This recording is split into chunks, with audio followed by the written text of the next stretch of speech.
All right. Hey, everybody. This is Scott Schimmel, the host of the U School podcast. And I'm here. I'm really thrilled to be here with Dr. Ben Churchill. He's been really gracious to make time for us in his office. And I've known Ben since probably the first week that you came here. I met you in a gym at Carlsbad High School, and you were fresh to San Diego. And it was great to welcome you here. And now it's going on to your fourth year. So, Ben, welcome to the show, and thank you for joining. Would you just kind of tell us where you are, what you're doing, and what brought you here? Cool. Thanks, Scott. Life is good. I am here in Carlsbad. As you said, my fourth year as superintendent, Carlsbad Unified School District. And I feel very fortunate. We moved here from the Chicago area 4 summers ago. My wife and my two daughters and I, we had decided when I finished my doctorate degree, we were looking for superintendent jobs. I'd been a deputy SUP, a chief academic officer in the Chicago region. And when we thought about the change on our family that starting a superintendent job would entail, we thought, let's find somewhere really awesome to do this work, right? So we looked at the map. We circled a couple of places on the map that we thought would be places we'd like to live and raise a family. Why Carlsbad? Exactly, right. So coastal San Diego County was high on the list. I knew the search firm that was conducting the search for the Carlsbad superintendent. And it all worked out. So I feel very fortunate. We worked hard to get here, and now we're working equally hard to stay here because it's an outstanding place to live, great place to raise a family, and the people I work with are outstanding. So couldn't be in a better situation personally. And then professionally, the work is the right work. We have a really a positive and supportive community. Parents and community members are genuinely supportive of public education in Carlsbad. So we get to do a lot of good work because we get to partner with so many good people who are either behind the scenes working in their school. We work with the business community, do a lot of work with connecting kids, students to the world of work and opportunities there. And when you have this supportive, strong community, you can really do great things. Quick question: White Sox or Cubs? I'm a Cubs fan. All right. I'm a Cubs fan, and a lifelong Cubs fan. And this season is just like every Cubs season since I've been alive. You feel great for a while, and then you get really, really nervous. So we're on the edge of our seat here for the next couple of weeks. Well, I'm a Dodgers fan, so I understand the past. You understand. You understand. Years, 30 years. What was your doctorate in? I don't know. Educational leadership. So I did research around how we use technology in schools, and specifically how we support teachers in learning about how to use technology in schools. So from a leadership perspective, it's one thing to say, we'd like to use devices in our classrooms. Right. It's another thing to say, how do we most effectively train and support our teachers so that they can most effectively use the tools? So we looked at a lot of larger scale research studies that had been done. The state of Tennessee about 10 years ago did a large scale study on the effectiveness of professional development for teachers related to technology, and in that research, and then in the research I did, it was pretty clear if you support teachers in an embedded, ongoing manner. So over time, you continue to give them the support. They're going to be much more able to make a difference. And that's not just technology. That's pretty much anything, right? These one and done, come sit in the gym, listen to me talk for 4 hours, and then go back and do your thing. We don't find a lot of effect there. There's a time and a place, certainly. We did a whole district kickoff 3 weeks ago where I got everybody, over 1,000 employees. We were in the gym together at Carlsbad High School. We got to talk about vision and our hopes and dreams. So that was a sit and get. But then you hope to support that over time with embedded, ongoing conversation about those same things. With your vision for the district, is that something that you're reinforcing over the past 3 years, or is there a new direction for where you're headed? So, yeah, no, it's a great question. I walked into a great situation here. At Carlsbad Unified Schools have been high performing. Yeah. Students have done well on traditional measures of Hmm. student learning and growth, and our community has very high expectations for student Yeah. performance.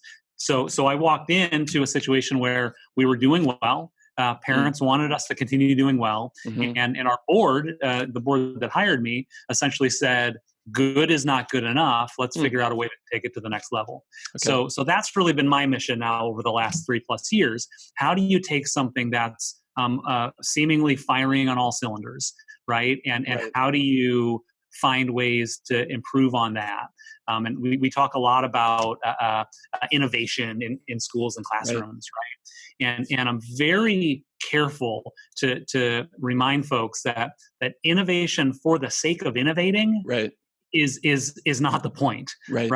right. Innovation is doing something in a different manner for better results, Yeah. and if you keep your eye on that prize, we can do great things. Yeah. I'm not, I'm not an education disruptor, right? Hmm. There are plenty of folks out there who are disrupting Hmm. education, and they're doing good positive things, I'm sure they are. Yeah. um, I don't see the same need here. I see the need to let's find ways to analyze what's working and what's not. And in the case that things aren't working, Yeah. if there's a problem to be solved, let's get after it and find new ways to solve it, but not for the sake of change and not for the sake of Right.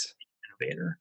Well, I mean, you are I'd call you like a Twitter star, and you came out guns blazing since That's the right. beginning. That's What right. are you doing with that? What is your strategy? What's your theory behind that? Sure. So definitely, I do try to be intentional when we communicate publicly. Yeah. One of my I think most important roles as superintendent is to both be a champion for public education Mm. and a cheerleader for the outstanding things that are happening in our schools. Yeah. We have a story to tell. I Right. think it's a great story, Right. and we have a choice. Either we allow others to tell the story for us, Yeah. or we take control of the message and we share and we tell the story. And I'd always rather be the one telling the story, right? So Right. if you listen to the news, if you read some things published nationally, you would be under the impression that schools are failing, that Right. that kids are doomed to a bleak future. Totally. And I don't see that. I Yeah. see schools that are doing really well, teachers and administrators that are doing powerful things, Yeah. kids that are changing the world Yeah. in their classrooms, in their backyards, and are doing great things and will go on to do even better things. Yeah. So it's my role to tell that story. So 3 years ago, it was the right time for us as a district to Mm. say, let's increase our use of Facebook, let's Mhm. get Twitter, let's Mhm. get Instagram, Yeah. and then use our websites. So 4 primary platforms for telling stories, Yeah. sharing the good news of what's happening in our classrooms. Yeah. And we're a small enough district that we don't have an employee that does our Sure. All the storytelling for communications. us. Right. Right, Yeah. right. We don't have that, right? Yeah. So why don't I roll up my sleeves and get to work on it. Yeah. It's been awesome because we've seen now every school principal, just about every school Mm. administrator establish accounts Yeah. at the school site level, and then professionally for their own leadership and learning, set up accounts and start pushing good things out there. Teachers, classroom teachers, we have classroom Instagram accounts that are closed just for the Oh, yeah. parents in the class, for example, That's cool. and for student safety and privacy. Right. There are some that go that route, but we also, I think, can be responsible Mhm. and have school-wide accounts where you get to see some phenomenal things Mm. without violating student privacy Sure. rights Yeah. or other. Yeah. Yeah. You can't do it. Right. So be bold, get out there, start Mm. taking pictures, start capturing the great stuff that's happening. Yeah. And I think in my case, I enjoy doing it. Mhm. So it's a natural thing for me, and then I get to share that with others, and it's amazing how quickly it's taken off. Yeah. There's so much that happens, to your point, in a school that goes unnoticed. Beautiful Yeah, things, consistent things. I know that Ken Blanchard is an author, yeah, management leader guy, and one of his phrases is catch people doing things right. And it seems to yeah, me that's my lens for what you've been doing through social media. catching your teachers, particularly. It's not just the students, it's also the work and behavior of your teachers, which is Yep. beautiful. I got to spend an hour with a teacher in your district the other day who's teaching a freshman success class, Cool. Mrs. Salvador, and to hear her heart for students and how much she cares about them and the way she goes about asking Yeah. about their personal lives, caring about their academic interests, all that stuff. It's like, this is beautiful. And she just goes about her day every day. That's what she Yep. does. But to be able Yep. to capture that and highlight that, one, I think would give her the encouragement. I see you, I know you, I notice what you're doing. It's work. That's Yeah. beautiful. But also to the rest of the, it's a way of reinforcing some of these core values that you have. Yeah, it's true, and she's a great example.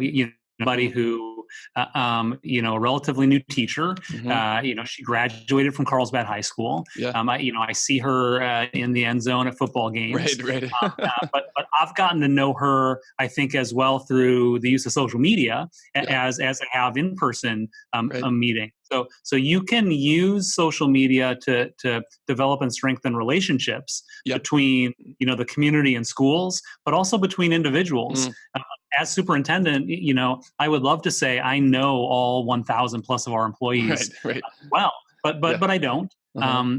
But people like Mrs. Salvador, Yeah. I get to meet her, make an initial connection, and then by connecting over social media, you develop a relationship, That's right. it only makes our system better when Yeah. people feel connected. You talked about highlighting the good things that teachers are Mhm. doing. Mhm. That's also intentional on our part. Mhm. You want to feel valued Yeah. as a part of an organization, Right. right? And Right. and what better way to show value of people and for That's right. people than by highlighting them, celebrating them, recognizing them Yeah. in a public format. Mhm. I think of Rogers, a campus supervisor at Carlsbad High School, one of the It's most awesome. innately talented people I've ever met at connecting with kids and mentoring them without ever being lame, old, kind of the stodgy Yep. old guy. He's Yep. just he's this I call him a counselor, a chaplain, like he's all things to all people, and he just deeply loves students. And that, what a beautiful Absolutely. thing. It's not even being in the classroom per se. It's coaches, it's staff, it's campus Yeah. supervisor. It's amazing. That's another message that we really try to highlight over and over again, that it's not just about teachers. Yeah. It takes every single one of us Yeah. to raise these really awesome kids Yeah. and get them ready to go out into the world. Yeah. And Roger's another example of Right. a guy who, you're right, relationships matter. Mhm. He's a master at it. He also looks really good in a fedora. And I know this from social media because I see him in Fedora Fridays at Carlsbad. Well, speaking of students and graduating, like what matters most to you? What phrases or values do you beat the drum over? Like when students graduate from your schools, what are you hoping that they're like and capable of doing? Yeah. So we have a graduate profile that kind of spells out the attributes and characteristics that we Mhm. hope every student leaves our school system with. Hmm. And for me, that really distills the core characteristics down into something that's pretty easy to understand. Yeah. We talk about things like effective communicator Hmm. and collaborator, Hmm. right? So kids who communicate well, who collaborate well, who have the skill set to be effective, not just individually but in a group. Yeah. We talk about things like ethical and responsible citizenship. Hmm. What does it mean to be both ethical and responsible, Right. looking at it through the lens of citizenship? How do we interact with our community? How do we make our world a better place? Hmm. But those are examples of some of the core values that I think we absolutely must expect our students to have. Yeah. Things happen in a combination, both at home and in schools. But as educators, I do believe we can't leave it up to chance. Hmm. We can't just hope that Right. they're going to be responsible citizens. Right. We have to talk explicitly about what it means Yeah. and how to get there. Plan for it, design for it. Design for it, exactly, right? Plan for it, design for it, get after it. Yeah. And not high school. we post, we have graduate profile posters that are in every classroom. So our kindergarten students get to see that lifelong learning and critical thinking are part of our core values. Yeah. Do they understand what that means? Perhaps not. But can our teachers in kindergarten and first grade and second grade start working elements of those core values and characteristics into what they teach? Absolutely. Yeah. And so that's something that again, I walked into. We arrived in Carlsbad, and the district had already done the hard work of engaging with stakeholders, developing this profile of a graduate, and now I get to help make that happen. But what's really cool is I walked into a situation where the district's values were in alignment with my values. And that's how we knew this was the right place for us, because the things that I care about, not just doing well on a test, for example, but also developing skills to be successful in the real world. Those were in alignment, and that's really cool when you can work in a place that shares the same set of values and thoughts and ideas that you do. Well, as a father of girls in the district, I think for me, I sometimes switch hats as a leader, as a speaker, as a trainer when I'm speaking to schools, and I'll actually put on my dad hat for a second, and I'll talk about, hey, my 3 kids, and this whole project of raising them and helping them become the kind of humans we want them to be. You teachers, you staff, you coaches, you supervisors, counselors, you are a huge part of that equation, and especially for teenagers, as kids very naturally pull more and more away from their parents, more look to peers and on-campus activities, how much more so that you are modeling and demonstrating the kind of life that I hope my kids can look at and say, oh, I like that. I like the way you're doing that. I like the way you're living that out. And it becomes very personal. And I think that's one of the key reasons why education is such a hot topic. It is so deeply personal. Similarly, I think very similar to church and religion and faith, like people, it's so personal to folks. Yeah. No, I couldn't agree more. And we have such a heavy responsibility when you think about as educators, whether you're a coach or a campus monitor or an office admin or a teacher, whatever your role is, that responsibility is real, and we need to keep that in the forefront of our mind. You know, people talk about this idea of having a North Star, right? What is it that guides you and drives you? And if you don't know and understand where your own values lie and what's important to you and where you want kids to go and what you want them to know and be able to do, it's going to be hard to be as effective as possible. Right. Yeah. Model it first in your own life. Absolutely. Absolutely. Yep. So 10 years from now, if you could be really effective, keep making good things great, what does school look like, do you think? What looks different? What's distinctly unique about your future? Rather than initially talking about what looks different in schools, I think I'd like to hit on, what looks different in terms of some of the outcomes. For me, in 10 years, the outcome would be that every single kid is graduating from school with the knowledge and skills to be successful in whatever comes next. And so, I'm not just talking about Carlsbad schools, but I'm talking about all schools, right? The goal should be that every kid graduates and every kid has a plan and the skill set necessary to execute that plan. We send a lot of kids to college here in Carlsbad. About 80% of our graduates go off to a trade school, 2-year school, 4-year school.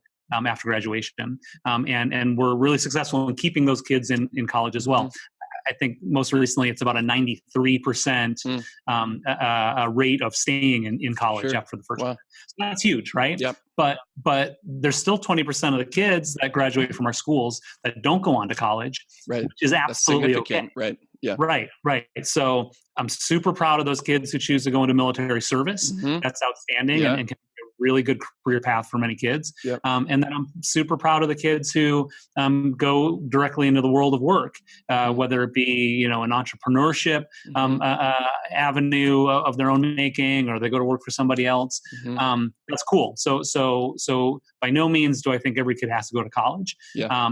But what we do often see here and in lots of other places, that percentage of kids that's not going directly to college sometimes doesn't have a plan. And sometimes can be lost. And so in terms of outcomes, I'd love for us to get to a point where no one is lost after high school, right? That no one understand who they are. Yeah. No one understand their value to the world, and they have some sense of both what their passions are and what they're good at. So that's what I hope happens. How do we get there? I think we continue doing a lot of the good things we're doing now, thinking critically about what it is we do in school and how we do it, how we partner with folks outside of school, and again, what our core values are. If we can get all of these systems aligned, I really do think it's possible for every single student to walk out of our systems with a plan that they can execute. I love it. I love it. Thank you so much for participating in this and for what you're doing. It's been certainly a bright spot for our work in local schools, and I just feel like you guys are friends, family, partners in what we're trying to do with kids. So thank you very much, Ben. Thank you, sir. I appreciate it.